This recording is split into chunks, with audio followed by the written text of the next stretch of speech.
Okay, everybody present, you should be able to see our slide. That's on book 4, module 4 on information communications technology. Good afternoon.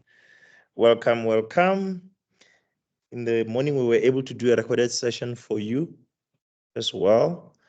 That was on customer service. You'll enjoy it. It's a nicer session we did. And you have completed your assessments, I would think. We're soon going to send you another badge with Kuta, so she's busy cooking the other badge so that we can then finalize it. In the interim, work on your formative, on your summative assessment. We've done formative together, so work on your summative. Make sure that it's up to date.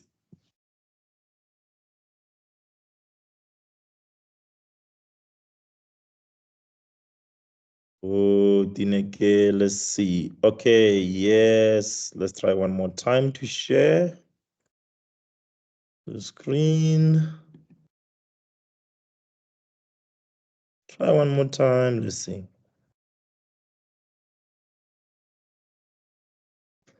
I think you should be good now.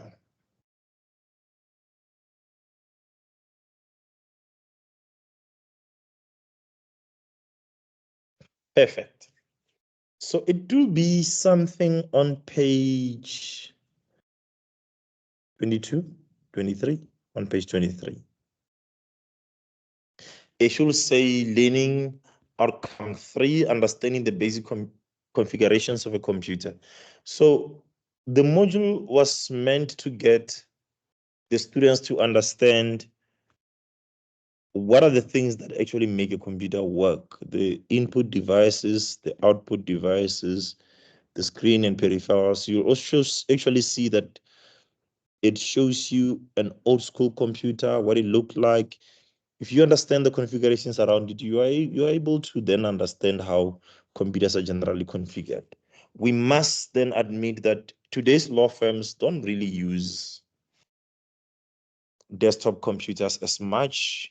They are quickly migrating to laptops. And some will say, but no, we have long done laptops. We are now moving to iPads, notepads, and those things. And some even cell phones. So you get the cell phones now being used to read a lot. I don't know about health for your eyes, but one of those things. Technology has evolved a lot. The discussion that we then need to have is, if I'm working in a law firm, what works for me? We discussed earlier in the morning to say you've got these 3 types of or sizes of computer screens. You generally have got 13-inch computers. They're smaller, compact computers, fit in your bag, easy to travel with. So if your law firm does a whole lot of travel and you were asked what kind of computer should we use, or should you even want to go buy a computer which you can use at work, and you travel a lot, a 13-inch computer would work. But if you are in between, you travel, you are at the office, you want a mid-sized computer, that's a 15-inch screen computer run about there. But if you mostly are in the office and you don't do a whole lot of traveling, you probably get away with using a 17-inch laptop. It's quite bigger, and it's very bulky to carry, unless if it's one of those slimline Acer ones. They're big but very slim, so it's easy to travel with. If you travel as in serious travel, including aeroplane travels, even though they are slim, they are still not nice to use in aeroplanes. Been there, done that. You better off with a 13-inch. They fit nicely, and they will leave space for your chicken or beef, which is what we go for in a plane anyway. So the other thing that we need to discuss is the configuration on processors. Processors is the brain of a computer, for lack of good explanation. The processor of a computer that today works is an I-core processor. So you'll get your i3 up to i7. i7 is one of those big fast processors on a computer. So if you see a computer with an i7, it's a big computer. The user probably do graphics, pictures, design, sound, and things, movie and sound, like things like that, editing. It will have a bigger hard drive. It will probably also have a bigger memory that helps it with processing things. But you have a mid-range computer that works for both worlds, for a little bit of heavyweight, but also a little bit of entry level. It's an Core i5 computer. You probably seen this a lot in offices. You see this a lot in shops. It's a mid-range computer. It's perfect for professional use. Then you also get your entry-level computers, which is i3s. i3s, they also work perfectly if you are going to type documents and do a bit of spreadsheet, not too complicated processing and all of that. You should be able to use an i3. So that is the brains behind these computers. But there's also Celeron computers. i3 computers, Celeron computers, not much of a difference, even though the i3 processors are still a little bit slower and sluggish. Then you could, if you are to go the other side of the fence, the Apple computers, they do use a mid-range processor, an i5 processor, then they would use an i7, but they've now introduced their own processor called an M processor. You get an M1, M2, M3. They are not necessary if you really are working in an office. And it brings us to the discussion that says brands. Does it really matter what brand should you guys work with? If you were to be given an option to recommend something like that in the office, your popular brands, Acer, HP, and Packard Bell, and all of those, they're just your general brands. They've been there for years. They work. Find something that works, depending on how long the law firm wants to keep it, is the durability of an equipment. So the next thing you look at is moving away to new things. The Lenovo computers were just introduced into the market a few years ago, but they've now proven to be resilient. So they work. So think of it as they're the Haval of the computer world. So they work. When these came in, everybody thought, I'm not sure. But now they work. They really work very well. So if you go the top range specs, if you go with your Apple computers, they do work very well. Then there's also advantages and disadvantages. If you go to the top brands, your Lenovo, HPs, the price will be high. But if it's an HP i5, i3, the price will be better. If you were to choose then to move over to the other fence, use the Apple computers, they will be expensive in two ways. When you buy your ordinary computer, which is Windows computer, they come with Windows installed. You can also connect them on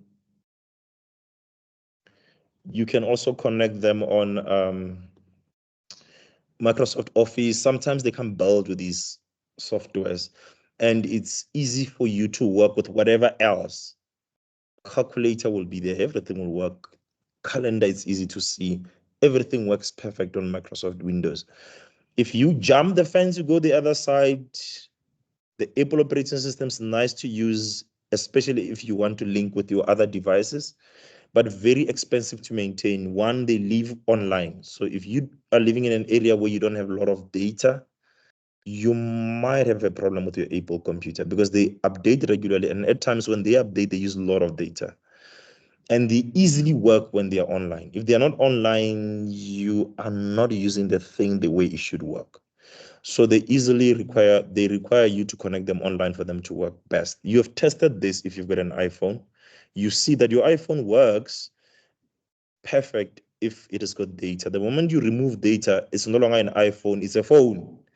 The I goes away. So that's the I part of it. It requires you to actually have this connected online.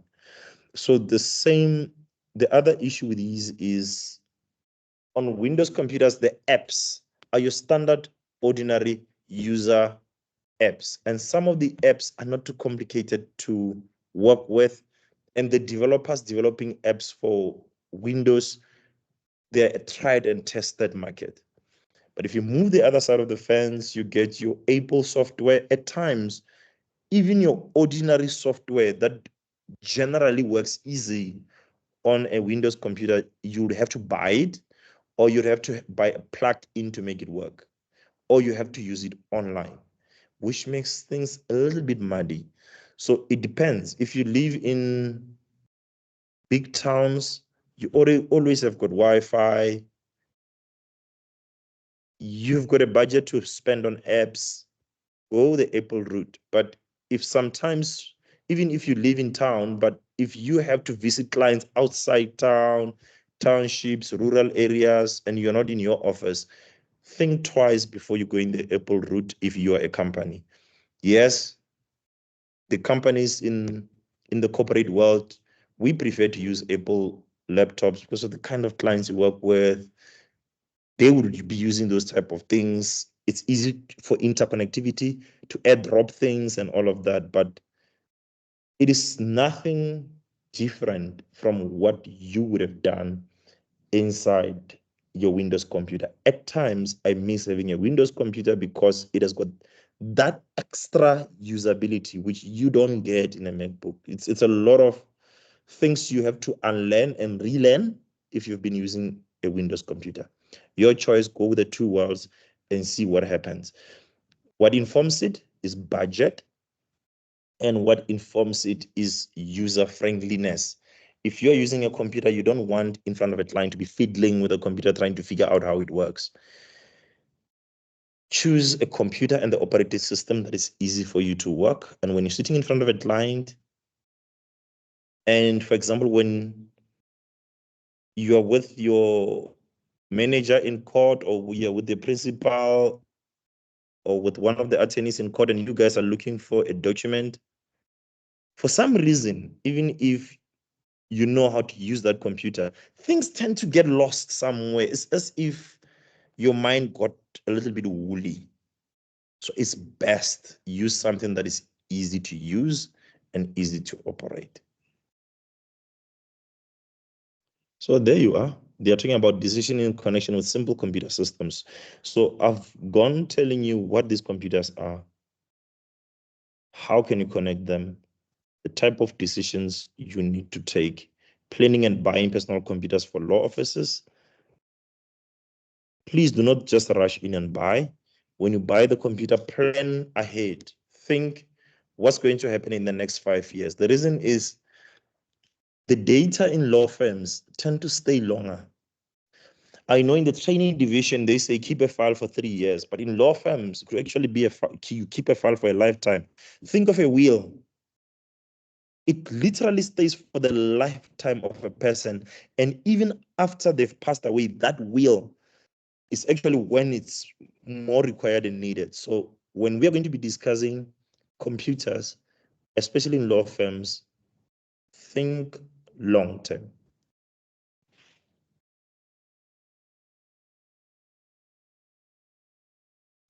They list at the bottom of page 23, know what you want to do, have a clear vision that is long term, have a clear budget, know how much you want to spend. It's best not to skim on it. So we were discussing in the morning to say, if I am going to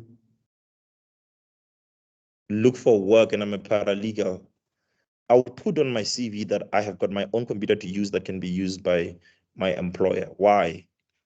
It's your tool of trade. If, especially you walk into a law firm, you can see that one of the things, into a small law firm, one of the things you are saying there is develop a clear budget.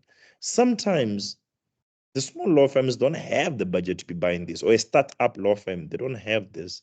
But if they're advertising and they're looking for somebody, and you mention that you have a computer, bonus. If you mention you've got a driver's license, bonus. The Legal Practice Council said we should not discriminate against candidate attorneys who don't have driver's licenses. Yes, but please go get yourself a driver's license. Law firms today don't work in offices anymore. Actually, we work less in offices and more in consultation spaces. Unlike advocates, they work more in their chambers and they're not the big employers. It will always be the advocate and the secretary. But law firms, we tend to be big employers, and at times we want to go file things, fetch things, go to the sheriff, come back. So those things, they require mobility. So start now if you don't have a driver's license, get a learner's license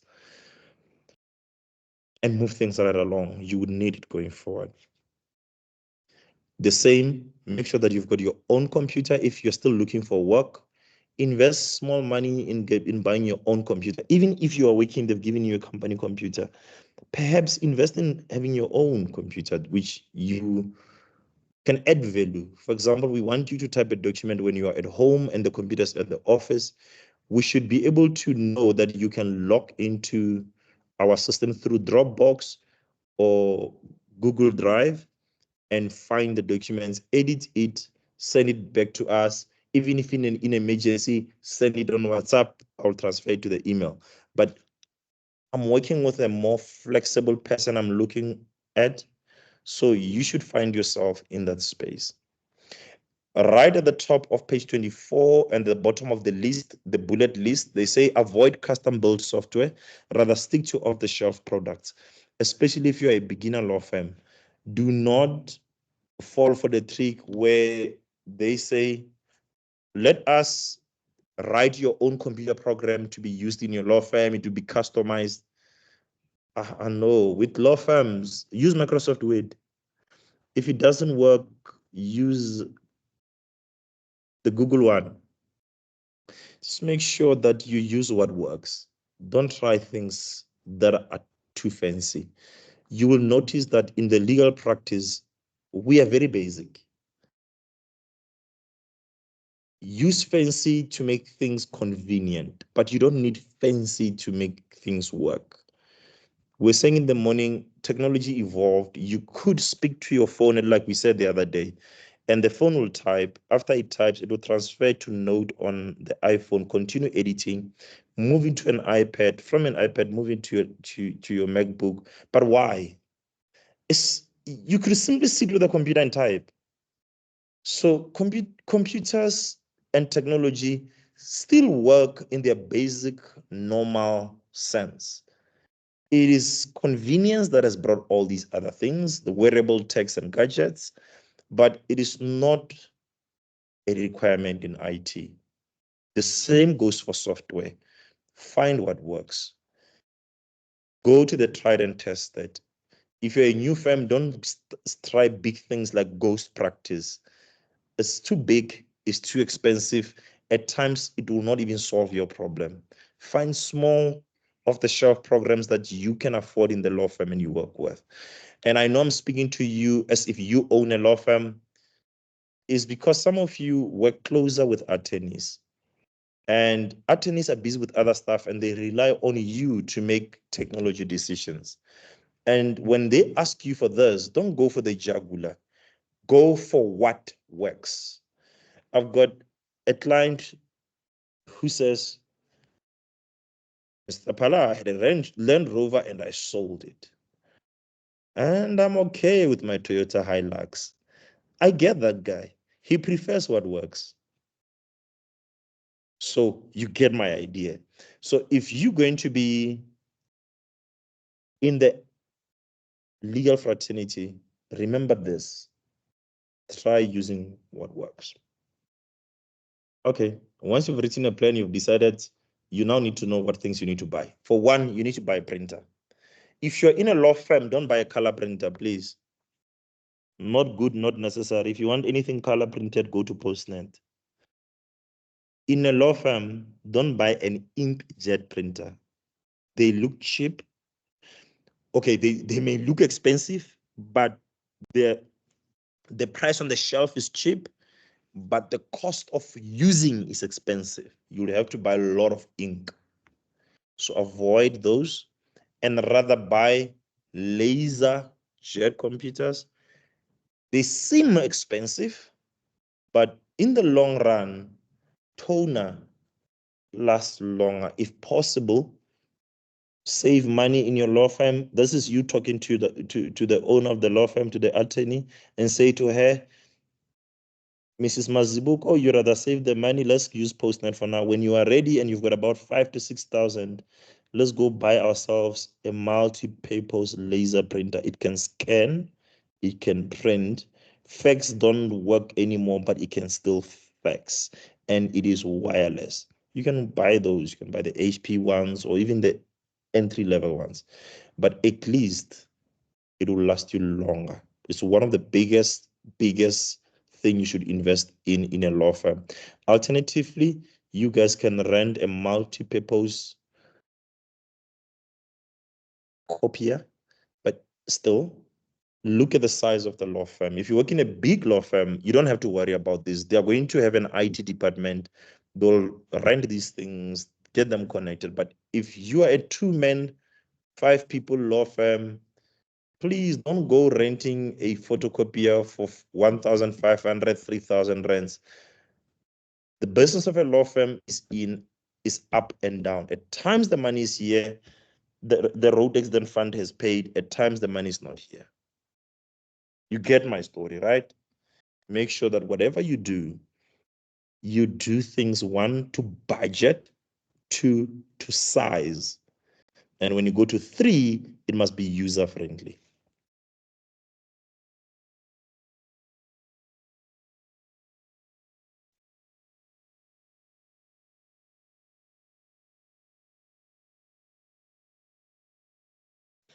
In the assignment, we're talking about what software and devices are we going to use. You see the attorney ones, bookkeeper, secretaries, paralegals, and there is clients there. Here is the thing about working with law firms. You'll hear it in the other recording we were doing for you earlier.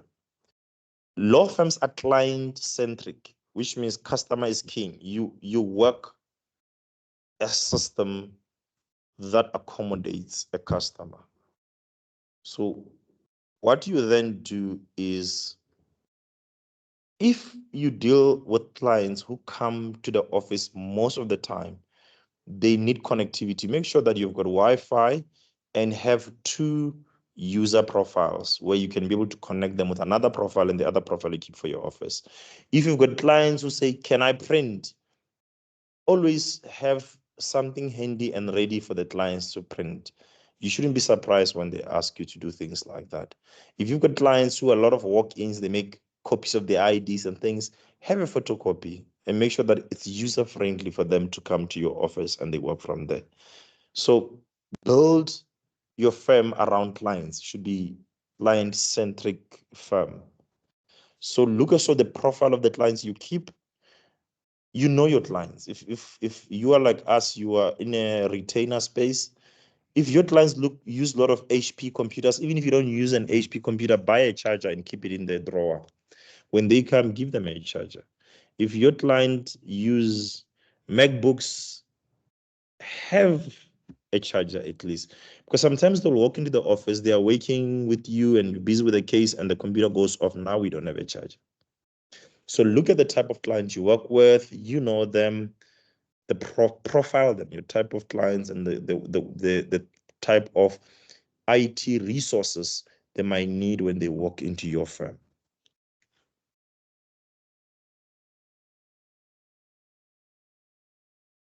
When you're buying software, actually, here they use a fancy word, acquisition. It's buying. If you're buying software, make sure that the best thing you will do for yourself is to buy software from people who can assist you with support. Computer software is not a problem. The biggest problem in computer software is support. What happens when things go wrong? And that's what you're looking for. And we have said in the morning, the first thing you want to do, so you've bought a computer, I've told you a printer, and the rest is the laptop. Not like old school where I should convince you about CPUs and things. One thing we have not said is, if you're going to use a 13-inch laptop, beware that you might as well need to buy a screen and keep in the office.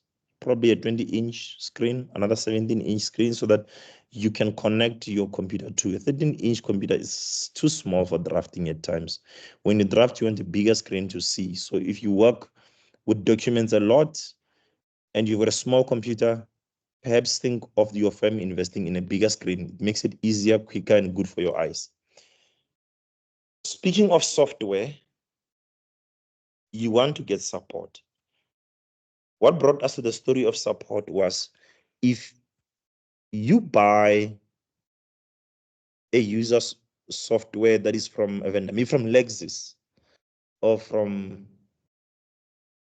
Ghost Practice or whoever, make sure that you've got a contact person you can talk to who can assist you when things go wrong. Do not use stock people. Stock people, they're like people from the shelf. So what happens is you say, well, I can call the toll-free number or the contact number they gave us. Somebody will help me. No, don't do that. Find the name. Say, I will call Sipo or I'll WhatsApp Jacob or Peter will come and they will sort it out for me. Have a go-to person or two. When the software goes bad, the law firm, for some reason, grinds to a halt. And to avoid hardware such as a backup disk going bad and a law firm grinds to a halt, what you need also to be doing is to get software like Google Drive. We've already said this, Dropbox.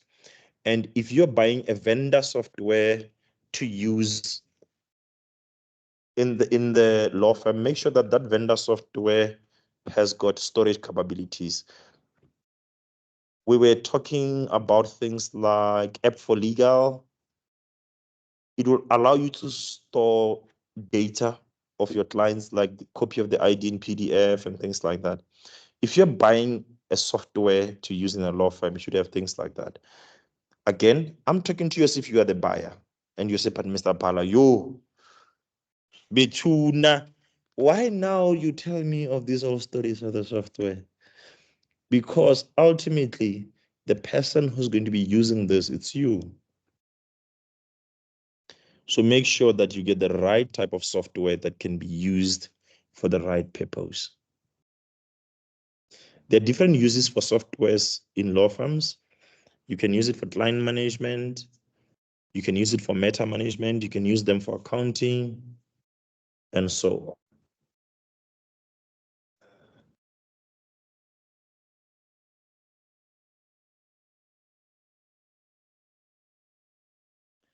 In big law firms, change is disruptive. When a law firm wants to introduce a new product, make sure that everybody is on board. And in most times when you talk to your manager or you're in the meeting, we are discussing getting software for the law firm, raise the issue that we need to bring everybody on board. One, we must have a phase out period. Two, we must have an on board period. Three, we must allow a trial period. And even though we onboard everybody, we must allow that it will frustrate people. Everybody's going to tell you that we were better off in Egypt. Take us back to our computer software or computer what. Allow them and work with them. In time, they will forget that they use that software and get to use the new software. And then you reach another stage of software management is the support stage, where if they need further support, now you can support them. And everybody has now adopted the software and everybody works with it. I've talked to you about financial commitments when buying software. The financial commitments have to do with the initial purchase. And there's also a choice of whether to rent or buy. If I'm sitting with your manager and I'm saying, hey, boss, we better off saving money and buying it. If we rent, we must rent it very short term. You need less overheads in a law firm. That way, my friend of a paralegal, you get paid. When we came back from lunch with the attorney guys, when we're coming out, we meet Kotatso and my PA Star. Then Kotatso says to Star, If you want to know that we are going to be paid and we are going to have our salaries increased, you must look at the shoes of the bosses. I said, what? What does shoes have to do with anything? But now I'm thinking about it when I'm talking to you now that, yeah, well, maybe. If your firm spends too much money on certain unnecessary things, they end up with too many overheads. If they end up with too many overheads, at times they'll struggle to pay. And one of the things that is so easy to replace in law firms is extra hands. The extra hands would be the paralegals and all of those. And then you hear the lawyer say, so no, I'll type the documents myself. So if you are in discussions and if you are allowed on the table to have a discussion where you can influence how we buy technology, avoid buying technology that is more rental, have once-off payments, and then you should be good to go. I want this one. That one. Way, Brucey, mute. Oh. Thank you. Okay, so after we have done with that, let's look at, they say control basic computer processes. We'll do this for about 15 minutes and you should be good to go. So basic computer processes, we have bought computers, the hardware, it's here. It has got software. Now what? There is another what. The other what is what goes into those computers. But Mr. Pala, they already have got software. What do you mean? The letter you type, dear Mr. Bengu, we would like to inform you that our client is not so happy with you. He is suing you at the court. That letter is valuable to you and to Mr. Bengu. And that letter should be safeguarded. Perhaps what Mr. Bengu and the other guy are fighting about, it is patent and copyright, things that are secretive that nobody should see. Therefore, whoever controls what to see, what not to see in a law firm is the administrator of a computer system. In a law firm is mostly the senior attorney. But the thing about senior attorneys, though, is that you have a PA. I don't know if you realize that what happens. The PA is you at times. And if you work in that space, what we tend to do in that space is to trust our PAs. You would have access to my phone, access to my computer when I want something typed or something checked, keys to my car, PIN code to one of the cards, not all of them, one of them. But then again, when given that access to those things, please act responsibly. In the morning, we went too far to say, even if you're invited to the restaurant, please do not order extra food, including doggy bag. Limit yourself. So we use that as a simple analysis of things. But it's so true. The PA to the senior person, to the boss, tends to have so much power and weight and access. If you are one of those people, please use it responsibly. Because if I'm the administrator, I tend to see who sends emails, who receives emails, what they say, what don't they say, because I've got administrator privileges into the system. And at times, one of you want to reset a password. And I say, Star, please insert this password and make sure that you reset like you did for the other guy. And we do the reset, right? Then while you are at resetting, you also see, let me see what Leonie is up to. Their emails coming, you see her bank statement, because people tend to use office emails to send their personal information as well. Please, if you're privy to that, have it protected. And I'm talking to you about you and your colleagues. But this also applies to clients. This also applies to people. You've got access to passwords. When you've got these things, keep them safe and use them responsibly. Do not give them away unnecessarily. Remember the story of the PIN code and the bank card? I say one of the cards, lawyers would usually have different bank cards. The one we use for disbursements, what do you call them? Petty cash. We would have a PIN code with somebody, probably the PA, probably the secretary, or one of the junior attorneys or a candidate who would buy milk and other things, paper. We don't want to think of those things. We trust them to handle those type of transactions. Don't take that card and give it to your colleague and give the colleague the PIN code. We trust you with it.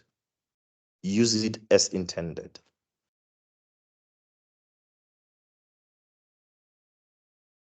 Earlier, I've talked to you about using cloud storage, Google Drive, and Dropbox. In bigger law firms, they have servers. So they will be able to have a server in which you can connect to, and then you save things on the company server. But even the bigger law firms have moved away from servers that are on site. They are using off-site storage. Find out what kind of off-site storage the law firm you are working in uses, and always back up things that you have done. If for some reason you save a document on the desktop of your computer, please remember, copy it and go and paste it in Google Drive. Or if you're using Dropbox, the Dropbox will update it because it does have your desktop linked. It will update it for you. But if you're not using Dropbox and some of those semi-automatic softwares, go copy and paste it or load it in a drive where you are expected to keep office information safely. So this is backup. It's very important. In this day and age, we shouldn't be hearing you saying, oops, the computer crashed. We were not able to send you the summons of the particulars of claim or the affidavit. No, guys, your law firm should have a backup. And your backup should be very seamless, as cheap as Google Drive. So make sure that you have it, at times even as free as Google Drive, because some of these backup drives, they come free until you make them full.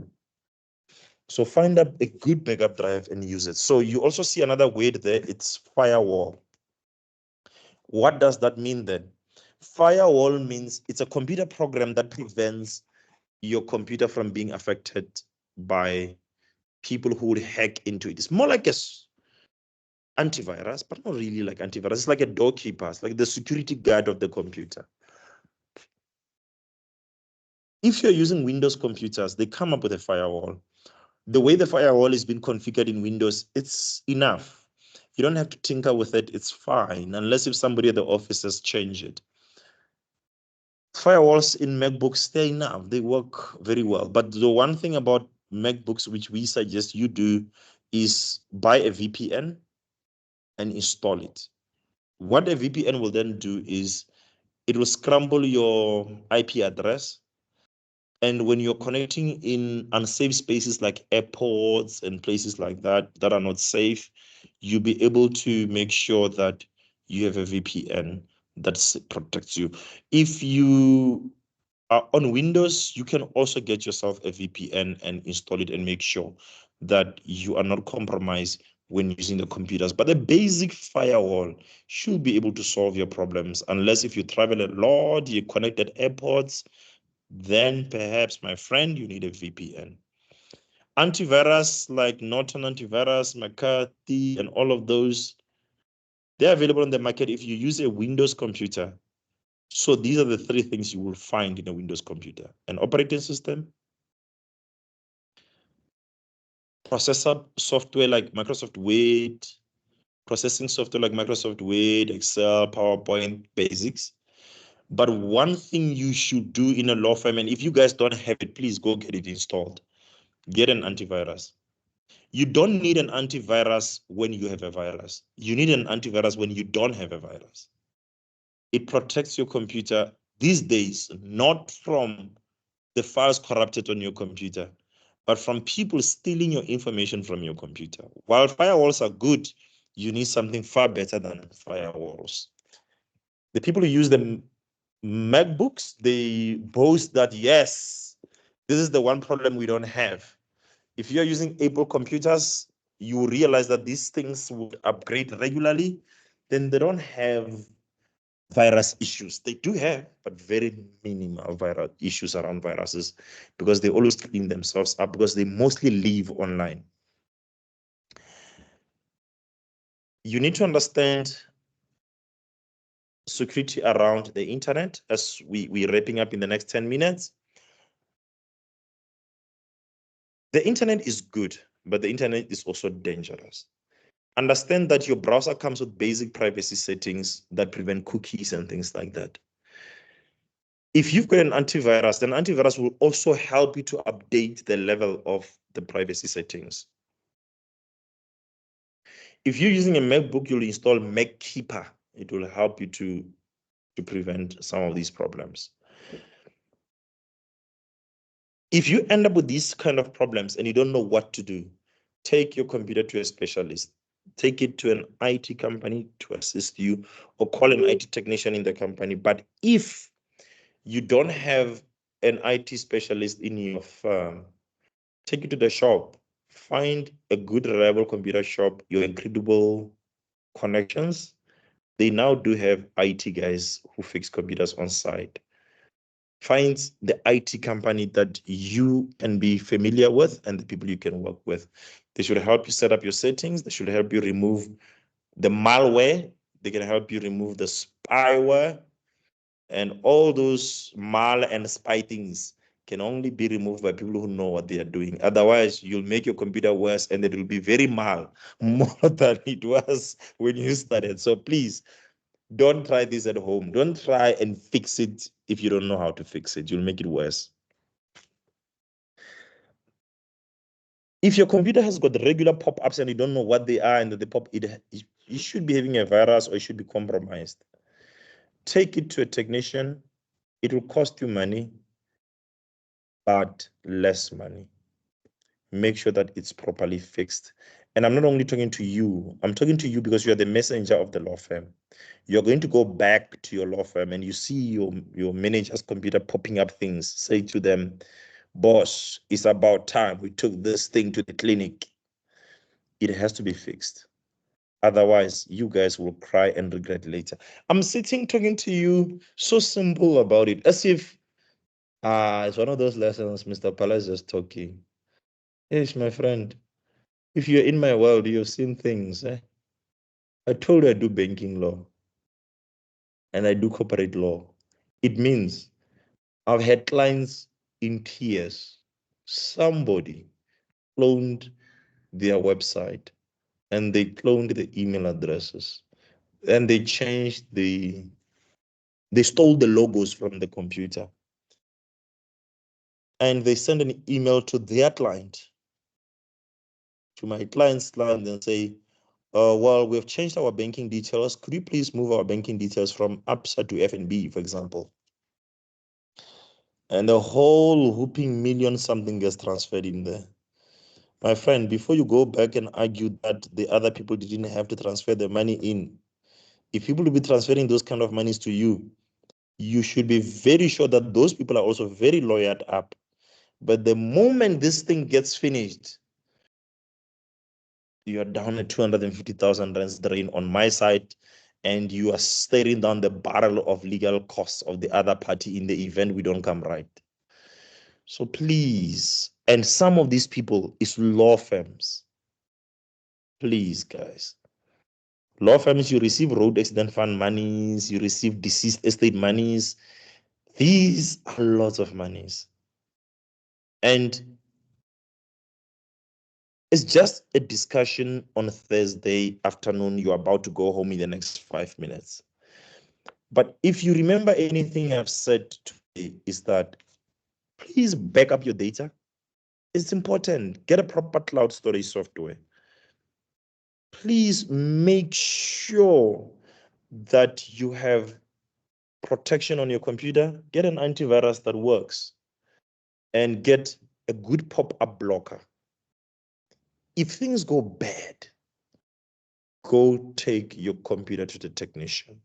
The rest of the things that we have included there is for you to read and understand that your computer needs to be updated. Please make sure that it's updated. If there's a new version of software, update the software. If you're using these other types of computers, they will force you to update. They will generally update themselves at night or something like that. But if you're using your Windows computers, at times they say Windows 97 is outdated. Microsoft will no longer provide updates. Don't sit there and say, you see, these ones, they want to eat our money. Please update to the nearest software which Microsoft can give you support on in the event of glitches, in the event of spywares, malwares, and things that can make you teary when you're trying to explain this during consultation. We see this a lot. We have these discussions a lot with clients. I think we're still going to have consultation over these very same things tomorrow. If you work in law firms that do what we do, you have seen this before. Fraud is real. Phishing is real. In the book, we also put that do not open documents you're not sure of. If a document comes with a zip and .b something, just don't open it. In law firms, we use PDFs. And for some very special reasons, we say to colleagues, please send the document for me in Word. This happens with advocates a lot. Please send me the affidavit for me in Word. Let me settle it. It's not many times that you should be receiving unsolicited documents of any extension you don't know. In the event of doubt, ask. If a client sends an email that they've changed their banking details, please transfer the money to the new bank account. Call the client. If you're not sure of the voice, call them to come to the office. Have tea. The recording we've done during the day tells you the art of making tea. Have tea. Sit down with the client. Make sure that it is the client before you transfer other people's money. Law firms work with other people's money, my friend. Other people's money is a problem. Since this is not much of an interactive session, it's me talking and you listening. Ooh, you are tired. I should give you the next 10 minutes for you to relax, ponder, and hear what I've said. Go through the rest of this module, study, and get it. My friends, you can ask questions on the chat box. You can have a discussion if you want with me on the microphone just for the next 3 minutes. And if you're in a WhatsApp group with people and those people are in the class and you know they want to disturb us before we go home, send them a WhatsApp and say, hey, nobody must say anything any further. We want to go.